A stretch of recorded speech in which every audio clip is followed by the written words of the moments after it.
Você já ouviu a história de Ubirajara, o temido guerreiro tupinambá que desafiou os homens brancos e se tornou uma lenda na luta pela sobrevivência de seu povo? Laroye a todos!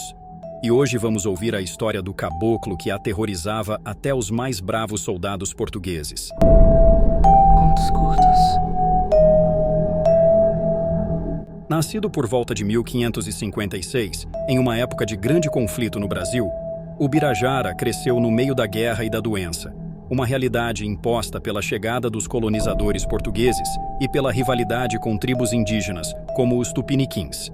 Ele fazia parte da poderosa tribo dos tupinambás, conhecida por sua ferocidade em batalha e seus rituais que combinavam espiritualidade com a força física. Desde cedo, Ubirajara sentiu o peso da responsabilidade que lhe foi colocada nos ombros.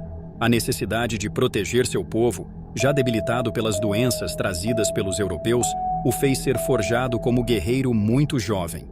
Por volta dos 16 anos, Ubirajara foi lançado em sua primeira batalha real contra os portugueses. Embora inexperiente, ele mostrou um espírito indomável. Em uma batalha acirrada, quase perdeu a vida, mas isso apenas o fortaleceu. Quando atingiu os 20 anos, já era conhecido como um grande líder entre os tupinambás. Em um feito notável, liderou sua tribo em uma batalha feroz, onde mais de 200 portugueses foram mortos. O próprio líder branco foi capturado e, em um ritual que marcaria o destino de Ubirajara, foi devorado pela tribo, uma prática comum para os tupinambás da época.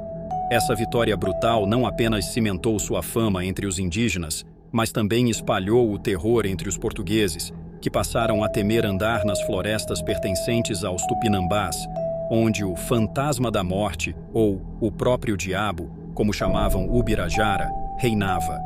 Com uma feição forte e fechada, Ubirajara simbolizava o poder e a resistência de seu povo. Ele era devoto de Tupã, o deus supremo da mitologia tupi-guarani, e frequentemente invocava os espíritos da floresta e dos guerreiros que vieram antes dele. Seu domínio sobre o arco e flecha era lendário, e sua habilidade de escalar árvores com agilidade incomparável o tornava um caçador e guerreiro mortífero. Seus feitos em batalha se multiplicavam, e a cada vitória, sua reputação crescia.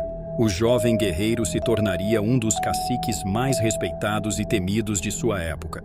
Aos 30 anos, Ubirajara foi coroado como cacique da tribo, um posto que consolidava sua autoridade e liderança.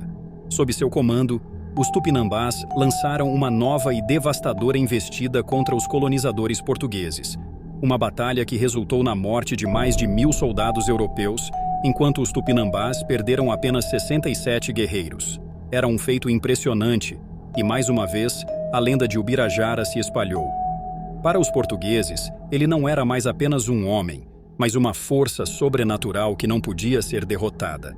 Contudo, a vitória em batalha não foi suficiente para salvar Ubirajara e seu povo de um inimigo invisível: as doenças trazidas pelos colonizadores. O ritual do canibalismo, que tinha grande importância cultural e espiritual para os tupinambás, acabou se tornando sua maldição. Ao devorar os corpos de seus inimigos derrotados, eles contraíram doenças para as quais seus corpos não estavam preparados. Doenças como a varíola e o sarampo começaram a se espalhar rapidamente pela tribo, dizimando homens, mulheres e crianças. Ubirajara, que nunca havia conhecido a derrota em batalha, viu sua tribo ser destruída por uma guerra contra a ignorância e a falta de conhecimento sobre essas novas enfermidades. Ele próprio foi vítima dessas doenças, e por volta de 1580, após anos de lutas incansáveis e glórias nos campos de batalha, Ubirajara sucumbiu. Sua morte, porém, não representou o fim de sua história. No mundo espiritual, Ubirajara descobriu que sua missão não havia terminado. Através de suas conexões com Tupã e os espíritos ancestrais, ele compreendeu que seu legado era muito maior do que suas vitórias terrenas.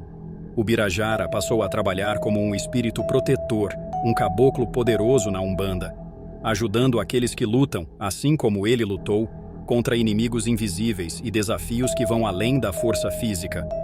Sua presença na Umbanda é reverenciada como a de um espírito que compreende as batalhas da vida, tanto no plano físico quanto no espiritual. O mito que o cerca apenas reforça sua importância. Alguns dizem que ele nunca foi um índio real, mas sim uma força ancestral que assumiu essa forma para guiar e proteger.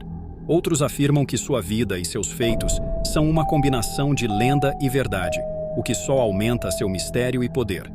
A história de Ubirajara nos ensina que o verdadeiro poder não reside apenas na força ou na vitória, mas na sabedoria de reconhecer os limites daquilo que podemos controlar. Ubirajara era invencível em batalha, mas não pôde salvar seu povo das doenças que vieram com o contato com os colonizadores. Essa lição ressoa profundamente nos dias de hoje, quando muitas vezes enfrentamos batalhas invisíveis que exigem mais do que coragem, exigem conhecimento, união e compaixão. É a história do guerreiro que nunca conheceu a derrota nas batalhas da terra, mas que encontrou seu verdadeiro caminho no mundo espiritual. Mesmo após sua morte, Ubirajara continua a nos ensinar a importância de honrar nossas raízes, de lutar por aquilo em que acreditamos e de reconhecer que algumas guerras não podem ser vencidas com armas, mas com sabedoria e espiritualidade. Seu legado como caboclo na Umbanda é uma prova de que, mesmo diante da derrota, podemos encontrar redenção e um propósito maior. Mas e você? Já viu um caboclo Ubirajara trabalhando? Comente aqui se você conhece alguém que trabalhe com esse caboclo. E deixe aqui nos comentários de qual entidade ou divindade você gostaria de ouvir a história. Não esqueça de deixar o seu like e até o próximo vídeo. Axé!